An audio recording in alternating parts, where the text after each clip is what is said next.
Muy buenas noches a todas las personas que nos siguen. Mi nombre es Carlos Macusaya Cruz, soy miembro del grupo Hicha y en esta oportunidad voy a hablarles de algunos conceptos fundamentales en el indianismo. Esto en el marco del concurso de ensayos Indianismo y América Andina. En primer lugar, creo que es importante diferenciar entre indigenismo, catarismo e indianismo. Una primera diferencia que se puede hacer entre estas corrientes que suelen confundirse, estoy hablando muy específico en el caso de Bolivia, ubicarlas cronológicamente. El indigenismo surge a finales del siglo XIX y a principios del siglo XX, mientras que el indianismo y el catarismo surgen en la segunda mitad del siglo XX, el indianismo en la década de los 60 y el catarismo en la década de los 70. Primera diferenciación en su aparición en el orden cronológico. En segundo lugar, una diferenciación es del grupo social desde el cual emergen. El indigenismo emerge desde una población letrada que tenía privilegios respecto a la población indígena. Los indigenistas fueron artistas, literatos, personas que de una u otra manera en sus expresiones culturales representaron a los indígenas, o la temática de sus obras eran los indígenas. Pero en ese contexto, los indígenas, finales del siglo XIX, principios del siglo XX, ni siquiera eran ciudadanos, por ejemplo, de Perú, Bolivia, Ecuador. Entonces hay una diferencia social. El indigenismo surge, digámoslo, en un lenguaje indianista desde la población ara, desde la población blancoide, con un cierto sentido paternalista respecto a los indígenas. Hay una recuperación, un resaltar aspectos culturales de la población indígena en ese sentido. En cambio, el indianismo y el catarismo surgen desde poblaciones de origen aymara y quechua, considerados indios en el lenguaje colonial que pervive hasta el día de hoy, pero que habían migrado a la ciudad de La Paz, fruto de algunos procesos que se dieron, un proceso de modernización estatal en Bolivia, y que habían logrado incluso acceder muchos de ellos a la universidad. Y en ese sentido tenían acceso a ciertas herramientas intelectuales que les permitían construir un discurso crítico a la situación que ellos vivían en la ciudad. Por una parte, cronológicamente, el indigenismo surge a finales del siglo XIX, principios del siglo XX, y en cambio el indianismo surge en la segunda y el catarismo en la segunda mitad del siglo XX, y además surgen entre poblaciones distintas. El indigenismo entre la población blancoide dominante y el indianismo entre las poblaciones consideradas indias, pero que habían migrado a la ciudad de La Paz. Un otro aspecto que los puede diferenciar, además del cronológico, además del grupo social desde el cual surgen, es la perspectiva, el sentido. En el indigenismo, yo lo dije, que hay un sentido de reivindicación cultural sobre quienes eran víctimas de discriminación, de racismo, quienes eran excluidos de distintos espacios y además eran sometidos a todo tipo de violencia, desde quitarles la tierra, de pagarles un salario mínimo por trabajos que eran los más despreciados en esos contextos. Entonces hay una reivindicación, una revalorización cultural, una exaltación del indígena en términos bastante románticos en muchos casos, pero que no decantaba en un movimiento político de los indígenas, de las personas consideradas indígenas. Era como una especie de discurso que en buena medida buscaba interpelar a la población dominante sobre su trato respecto a los indígenas. Por su lado, el indianismo y el catarismo, que surge desde otra población, va más bien a plantear la idea de que el indio, luego vamos a explicar cómo se entiende el indio, que el indio era la mayoría nacional en Bolivia y por lo tanto, en condición de mayoría, tenía derecho a organizarse políticamente y aspirar a gobernar el país y tener un proyecto político. No solo era una reivindicación cultural, sino era un movimiento político en el que las personas mismas del origen de quienes eran discriminados asumen que deben ser los actores políticos. No es una reivindicación sobre otros, es una reivindicación sobre sí mismos respecto además a un camino político que deben formar organizándose entre ellos. Los indios organizando su propio partido. Luego aclararemos estas cosas. Entonces, tres diferencias básicas entre indigenismo y catarismo. La aparición cronológica, el origen social y la perspectiva. En segundo lugar, voy a hablar de la obra más importante en el indianismo hasta el día de hoy, que se publica en el año de 1970, que titula La Revolución India, una obra escrita por Fausto Reynaga, y voy a destacar los conceptos fundamentales que uno puede encontrar en esa obra, tratando de destacar lo más positivo de aquello, para ver cómo se entendía desde el indianismo la realidad. En ese sentido, voy a dejar de lado el catarismo, me voy a concentrar en el indianismo, y lo voy a tratar de explicar a partir de la visión del mundo que se expresa en esa obra. Para los interesados, esto lo expongo de manera un poco más detallada en el libro Desde el sujeto racializado, que lo escribí con un ánimo militante el año 2014 y que lo pueden encontrar en internet. Bueno, la obra, La Revolución India, es la obra más importante del indianismo. Se puede decir que el núcleo a partir del cual se articula cómo se explica la realidad en ese texto es la idea de sociedades yuxtapuestas, que se va a entender como dos Bolivias. Hay una Bolivia opresora, una Bolivia oprimida. La Bolivia opresora es la Bolivia blanca, la Bolivia cara, la Bolivia oprimida es la Bolivia india. Esta yuxtaposición tiene sus orígenes en la colonización. Es en el conflicto, es en el choque de dos trayectorias históricas que una se sobrepone a la otra e impone un orden social a partir del cual se va a constituir el orden político institucional, que luego va a dar origen al Estado boliviano. Esa es la idea fundamentalmente de dos Bolivias. Esto, a su vez, supone, esta idea de dos Bolivias, de sociedades yuxtapuestas, que los distintos aspectos de la vida están marcados por esa diferenciación entre quienes pertenecen a un grupo y quienes pertenecen al otro. Quienes son de un grupo y están condicionados por esa situación a ser quienes mandan, quienes definen los aspectos importantes de la vida política en el país, y quienes están al margen de eso y que sin embargo tienen que trabajar para sostener la vida de estos otros. Entonces ese es el marco general en el que se entiende la perspectiva indianista, esa yuxtaposición social entre estas dos trayectorias históricas en la que una se sobrepone a la otra, y esa es la condición, o ese es el fundamento del Estado boliviano. Ese sería el carácter colonial del Estado boliviano, en tanto como Estado se funda en la sobreposición violenta de estas dos trayectorias históricas donde una se sobrepone a la otra. Ese es el carácter colonial del Estado boliviano. Deviene de la violencia y de la colonización hecha orden estatal. Teniendo por un lado la idea de dos Bolivias, este el eje medular en la explicación indianista, hay que considerar cómo se entiende en el indianismo al indio. ¿Por qué indios? Muchos van a cuestionar que no somos indios, Colón se equivocó, que los indios están en la India y cosas por el estilo. Sin embargo, estos cuestionamientos que muchas veces suelen esgrimirse cuando uno se siente ofendido, más que explicar el problema, lo que hacen mostrar que uno tiene miedo a tocar el tema, se siente ofendido y se pone delicado frente al asunto. En el caso de los indianistas, en general, el término indio va a ser asumido en un contexto. No se hablaba del racismo en Bolivia. Los aymaras y quechuas eran en general considerados campesinos.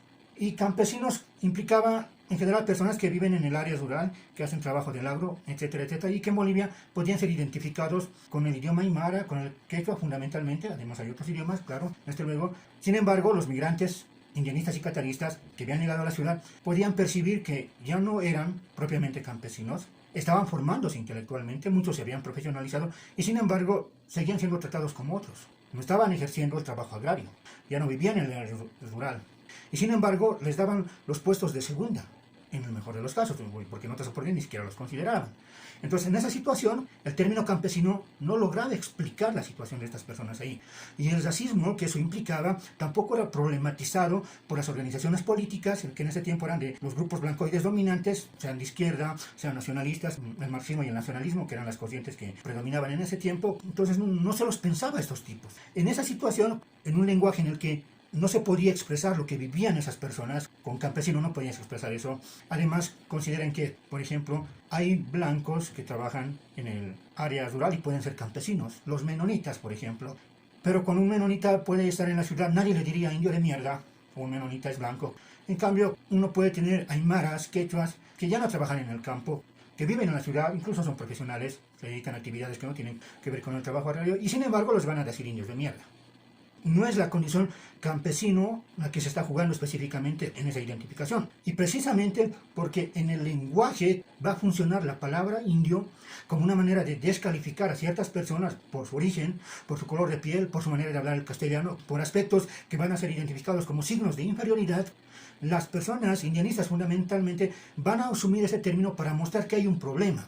Esa palabra funciona porque en los hechos hay una relación jerárquica entre las poblaciones consideradas indias y quienes no son considerados indios. Entonces el lenguaje en ese sentido servía para decir existe el problema. Por eso usamos la palabra. Entonces la validación de la palabra indio no tiene que ver con que Cristóbal Colón se haya equivocado o no. No es importante en este caso. O que seamos o no de la India. Porque cuando a alguien le dicen indio, no le están diciendo que es de la India. Cuando a alguien le dice indio, nadie se está problematizando si Cristóbal Colón se equivocó. Y en la escuela nos han dicho 1000 veces que Cristóbal Colón se equivocó. Y sin embargo, seguimos usando la palabra indio. Porque la palabra indio no está funcionando por la precisión o no de Cristóbal Colón. No está funcionando en su sentido de gentilicio, que sea alguien es o no de la India. Está funcionando en un sentido de categoría racializante. Se está racializando una población considerándola inferior y por lo tanto deshabilitada para tal o cual tema. En esa situación, entonces, la palabra indio se asume para mostrar que hay un problema. Noten que este ejercicio lo han hecho muchos otros movimientos, no es una originalidad de los indianistas. Las feministas han usado el término puta para mostrar que hay una relación en la que el hombre hace cosas que a la mujer no se le permite. Al hombre no le dicen puto por lo general, pero a la mujer sí. En este caso la palabra indio muestra que funciona para descalificar a una población, para inferiorizarla. Pero desde esa condición de inferiorización, los indianistas van a asumir que por lo tanto esa va a ser una manera de identificarse. Somos de esa población. Y desde ese ser de esa población considerados inferiores, queremos hacer nuestro movimiento político. Ahí van a asumir el término indio. Es un término que funciona en una realidad donde las jerarquías se entienden en sentido racializado. Vivas tú en el campo o vivas tú en la ciudad, es la manera en que se identificaba esta población. Y hasta el día de hoy eso sigue funcionando. Pero además, ahí habría que agregar algo muy importante que en la perspectiva indianista resalta el carácter político o el carácter determinante de lo político respecto, digamos, a la condición económica. Por ejemplo, para que eso quede claro, si a alguien le dicen indio, tiene que ver con esta inferiorización. Pero además, el indio es el quien realiza el trabajo del agro, es el obrero, es el constructor, es el que hace los trabajos despreciados en la ciudad. Estamos hablando de los años 60 y 70. Y eso se lo va a explicar de la siguiente manera. No es que el lugar que uno ocupe en el proceso de producción es el que va a determinar el papel político, digamos en este caso, los campesinos, como se los conocía. Sino en la perspectiva indianista va a ser el hecho de la conquista política militar, que es la colonización, va a condicionar el papel que uno juega en el proceso de producción. Los mineros y sus antecesores, los mitayos, van a venir de las poblaciones consideradas indias, y en tanto son sujetos colonizados, en tanto son inferiorizados, se los va a destinar en los trabajos económicos. Entonces va a ser la condición política la que va a determinar el papel económico. En ese sentido, indio nombra una condición política. Y eso es lo importante, está nombrando una condición que se va a sobreponer en la perspectiva indianista a la determinación económica. En segundo lugar, teniendo en cuenta las sociedades yuxtapuestas, la idea de lo indio, cómo lo asumen los indianistas, hay que considerar que desde esa lectura, por lo tanto, una organización política tiene que hacerse desde quienes son considerados indios y no necesariamente solo desde quienes cumplen un determinado papel en la producción. No los obreros, por ser obreros, no los campesinos por ser campesinos, sino porque obreros y campesinos son indios y por lo tanto diferenciados de la sociedad dominante, aunque en la sociedad dominante tengan sus partidos marxistas, aunque tengan sus sirvientas indias, ellos hablen de revolución y exploten a sus indias, a sus indios jardineros, etc. Entonces van a pensar ellos que la condición política de ser indio, de ser racializado como indio, es la condición determinante a partir de la cual se tienen que aglutinar políticamente para transformar esa situación de racialización. Entonces no va a ser si uno es obrero o campesino lo determinante, sino el ser racializado como indio en esa jerarquización de las sociedades juxtapuestas. Por eso los indianistas van a plantear ya desde los años 60 la organización de un partido indio. Noten que en ese tiempo esto era algo descabellado. Muchos se mofaban, mucha gente se mofaba de esta iniciativa porque además lo estaban llevando adelante personas consideradas inferiores, en el lenguaje racializado, indios, gente, sea de los movimientos nacionalistas o de los movimientos marxistas, los van a ver con desprecio, porque eran los inferiores organizándose. ¿Quién podía creer en los inferiores? Ni siquiera la gente que hablaba del pueblo creía en ese pueblo que se estaba organizando. Eso era muy interesante para resaltar. De todas maneras, me parece pertinente resaltar este punto porque va a dar paso a que luego otros movimientos que no van a tener relación directa con el indianismo, pero que se van a ver inspirados en esa idea de organizar su propio proyecto político, su propio movimiento y entrar a un escenario de lucha por el poder electoral, y hay otras vías también. Entonces, eso va a ser importante. El indio lo van a entender no solo como aquel que es sometido en las sociedades juxtapuestas, como aquel que sufre la racialización, sino además que desde esa condición se tiene que forjar como sujeto político y por lo tanto asumir la racialización. Somos racializados como indios y por lo tanto como indios tenemos que organizarnos para transformar esa situación. Esa va a ser la lectura indianista y por lo tanto formemos el partido indio y van a haber varios proyectos e intentos en ese sentido. 2 puntos más. Tenemos sociedades juxtapuestas, tenemos cómo se entiende el indio, cómo desde esa condición se proyecta una organización política, el partido indio, y para ello hay dos ejercicios muy importantes que se va a hacer desde la perspectiva indianista. Por una parte, un cuestionamiento a la historia oficial, porque se trataba de desnaturalizar el orden de esas sociedades juxtapuestas, como ellos lo entienden. Se trataba de entender la condición histórica del indio no como algo que uno simplemente lo vive, lo sufre y se resigna a vivir y a sufrirlo, como muchas veces sucedía, sino que había que entender cómo se daba eso, y para eso van a construir una contrahistoria, por decirlo de algún modo, una historia que va en contra de la historia oficial, de la historia que promovía el Estado boliviano, y en ese proceso van a aparecer símbolos y elementos que hoy día en Bolivia parecen normales, que hubieran existido desde hace 500 años, y no. lo promovieron, lo resignificaron y en otras causas inclusive lo crearon grupos indianistas desde los años 60. Estamos hablando de, por ejemplo, revivir, entre comillas, a Tupac Katari, ponerlo en el lenguaje sindical, ponerlo como símbolo en distintos espacios, enarbolar la huipala como símbolo de lucha. El simplemente decir Jayaya fue parte de estas luchas de los indianistas y cataristas, como el organizarse en un partido político y el decir que los indios somos mayoría y podemos gobernar este país. No solo podemos, tenemos que hacerlo. Estos elementos se van a forjar en la medida que se va a construir una historia en la que se identifica el punto nodal que explicaría el presente y esta constitución del Estado como colonial, la colonización. Tendría sus elementos fuertes que explicarían un momento en la colonia, la rebelión de Tupac Amaru, Tupac Katari, revolución india, le van a decir que van a ser un momento de quiebre de las estructuras, dentro de las estructuras coloniales, que con los años posteriores va a permitir que se den las independencias en estas tierras. Si lo entienden los indianistas, no estoy diciendo que eso es lo preciso, ellos entienden que sin ese movimiento de Amaru y Katari no hubiera sido posible la independencia.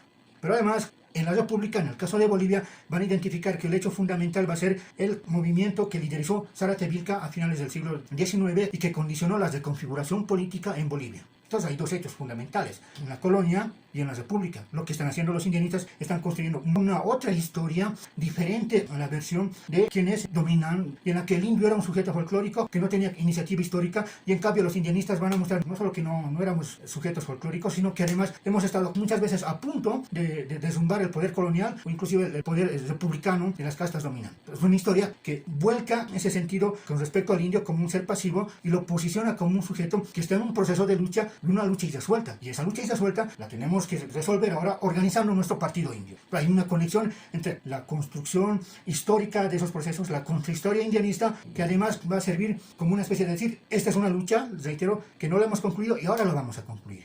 Es la contrahistoria indianista. Ese es un ejercicio de mirar hacia atrás, de retrospectiva, y en tanto le permite a los indianistas entender el presente. Estamos así porque pasó esto, y esta lucha hay que resolverla. Y para eso también va a haber una mirada prospectiva, cómo se mira el futuro desde un contexto específico. Si bien la idea de sociedades justapuestas la van a concentrar específicamente en el contexto boliviano, además la van a relacionar con el contexto internacional, en la idea de que en América hay dos Américas, una América india y la América blanca europea, y que en el mundo inclusive hay una división entre el mundo blanco europeo y los pueblos de color. Y entonces van a pensar, en esa situación, la revolución india se inscribe en las luchas de los movimientos de liberación del tercer mundo y es parte de la revolución del tercer mundo. Van a entender que los movimientos obreros del primer mundo, al estar condicionados por una vida que cada vez se va acomodando y depende de la explotación que se hace en los países del tercer mundo, no son quienes van a liderar un movimiento revolucionario, y que quienes tendrían las posibilidades de liderar un movimiento revolucionario van a ser quienes han sido racializados, sea como indios, sea como negros, sea como amarillos. Estamos hablando de los años 60, 70. Cuando había movimientos de liberación nacional por el mundo. Y en esa situación van a pensar que la revolución india se inscribe en ese proceso y debería contribuir a ese proceso. O sea, es pensar la revolución india en ese contexto y en un proceso de movimientos de liberación en el tercer mundo, la liberación nacional en el tercer mundo. Los elementos culturales de los indios que han migrado a la ciudad, con los que han hecho sus valles y demás, pueden ser elementos que pueden ayudar a construir una otra sociedad distinta. Inclusive hablar, así como sucedió con los africanos, muchos movimientos africanos con el socialismo africano, los indianistas van a hablar del socialismo indio y van a inspirarse en ciertos aspectos que, a pesar de sus críticas a los indigenistas, se van a inspirar en varios elementos que algunos indigenistas habían construido respecto a las sociedades precoloniales y las van a presentar como proyecto de sociedad. En general, esos podemos decir que son los elementos, los rasgos generales del indianismo. Se pueden hacer otras precisiones, se pueden tomar otros elementos, pero no quiero cargar esta actividad con muchas referencias. Y ahora voy a dar algunas ideas sobre su pertinencia en el presente, porque de lo que les estoy hablando, de lo que les he hablado, tiene que ver fundamentalmente con el siglo XX, con la segunda mitad del siglo XX, y en específico con los años 60 y 70, en los que surgen estos movimientos. Pensar hoy el indianismo es importante desde mi punto de vista, porque más allá de que uno pueda cuestionar o no el término indio, los términos valen por su uso social, no porque estén ratificados o no en el diccionario, no por la erudición que uno pueda tener a la hora de usar un insulto, sino porque se valida cuando la gente lo usa y permite identificar procesos específicos. En ese sentido, y me animo a decir que la palabra indio sigue mostrando que hay diferencias sociales. Y entonces en ese sentido el indianismo puede tener cierta validez, nos puede permitir pensar que, más allá de que nos duela o no el uso de la palabra indio, si la tomamos con frialdad, nos está mostrando un proceso de diferenciación racializada en esos usos de la palabra indio. ¿Cómo identificamos hoy esas diferenciaciones racializadas? Considerando además que ya en la actualidad fundamentalmente somos una población urbana. quienes somos de poblaciones racializadas como indios, fundamentalmente somos sociedades urbanas, que con diferentes peculiaridades, con una carga de las sociedades agrarias en nuestras cotidianas relaciones, ahora ocupamos ese espacio. Además, estamos diferenciados en distintos estratos con distintas ocupaciones. ¿Cómo pensar la racialización en esa situación que ya es más compleja? Es más difícil de lo que habrían vivido los indianistas en los años 60 y los años 70, y además en la que organizar un partido indio se hace todavía más complicado. O tal vez ya no es necesario organizar un partido solamente de indios, y si no es así, ¿cuál es el mínimo que no podríamos negociar? Decir, sí, nos organizamos también con los no indios, pero esto es lo que no vamos a denunciar. ¿Cuál sería ese mínimo? Además, en esta situación, me parece que aún es pertinente el trabajo de la contrahistoria indianista, llámenle de otra manera, no hay problema, experiencias similares hay en otros espacios, cómo cuestionar la manera en que se ha construido una historia oficial sobre quiénes son los indígenas y cómo los indígenas han reproducido esa historia y cómo podríamos cuestionar esa historia, rebuscar entre comillas, en tanto la historia nos permite además activar procesos de organización política. La historia no es inocente, pero nada más cómo pensar en esa situación, en nuestra situación actual, en un contexto general. Hoy el racismo es un problema que existe en distintos espacios. Sin embargo, las políticas de inclusión indígena se han concentrado en folclorizar a los indígenas son folclores, y no verlos como sujetos políticos, verlos como congelados en la historia.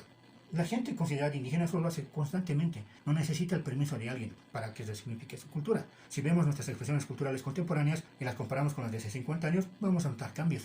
Somos un pueblo vivo está vivo no porque se conserva como una pieza de museo, está vivo porque resignifica su cultura y más aún en procesos de lucha. Para terminar, me parece que el indianismo hoy puede ser importante pensarlo en situaciones concretas. Pienso en el norte de Argentina, el indianismo desde Chile, desde el norte de Chile, desde Ecuador. No hay que asumirse indianista. Yo no estoy diciendo, oye señor, usted asúmase indianista si quiere pensar en el indianismo. Vea el indianismo, más allá de que le incomode el uso del término indio, tal vez haya algo ahí interesante. No se trata de agarrar todo mecánicamente o al revés, rechazar todo. Tratar de ver críticamente y ver si en eso hay algo que puede permitirnos algún tipo de accionar, fortalecer algún aspecto en los procesos de lucha que hoy nos toca encarar. Lo importante no es tomar el indianismo como palabra sagrada, tampoco es ignorarlo como si no tuviera ningún valor, pero también hay que ver que tiene limitaciones. Pero esas limitaciones no las van a resolver los indianistas de los 70 y los 60. Entonces las nuevas generaciones asumirán eso como una experiencia y dirán, esto fue interesante desde aquí, pero por acá podemos además ir más allá de lo que ellos pudieron hacer. Pero para ello hay que asumir esa experiencia, no desentenderse de ella, tomarla de manera crítica, pero asentada en nuestros problemas contemporáneos. Finalmente, antes de despedirme, quiero comunicar que el concurso de ensayos Indianismo y América Andina se va a ampliar hasta el 23 de agosto. Los invitamos a que puedan mandar sus ensayos, sea en formato oral o sea en formato escrito, y puedan ser parte de este intercambio de ideas respecto a esta corriente política surgida entre poblaciones racializadas como indias y que perfilan un movimiento que pueda transformar ese orden en el que son racializados. Muchas gracias por mi parte y pues hasta otra oportunidad.